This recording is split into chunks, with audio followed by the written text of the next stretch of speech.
As the Reverend just alluded to, right now in the House of Representatives, members have started debating the latest abortion bill. It would deny money to health care plans that provide abortion under the president's health care reform plan. Joining me now to talk about it is John Stanton of Roll Call. John, good afternoon to you.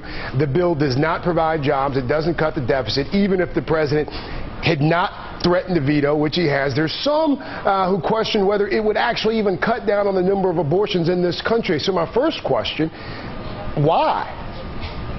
Well, I think, there were sort of two thoughts here going on. One was that they had to do this vote. The Republican leadership included it in their Pledge to America last year. It was one of a series of abortion bills that they told their base they would do. So on one hand, this is sort of a base-feeding moment for them, making sure they check the boxes so that social conservatives know that they are paying attention to their issues. So it's a symbolic vote. It is very much a symbolic vote. I mean, the Senate's not going to take it up. Even if it did, it wouldn't pass. And even if it passed there, obviously the president would veto it. But there is, Republicans were also hoping, I think, that this week, because of the trade agreements that they just passed last night, that would help almost cover this a little bit and give them some space so that people wouldn't notice that they were doing it, because they don't want to look like they're not looking at the economy and looking at jobs.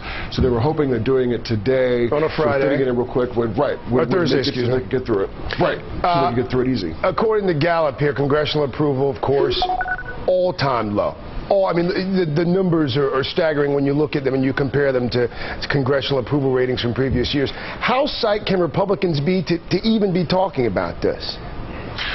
Well, a lot of Republicans really question why their leadership decided to do that. Obviously, social conservatives, sure, they wanted to talk about this. They're very happy that this has come up. But I do think most Republicans are nervous about talking too long about social issues at this point. They feel like their party has started to move a little bit away from that.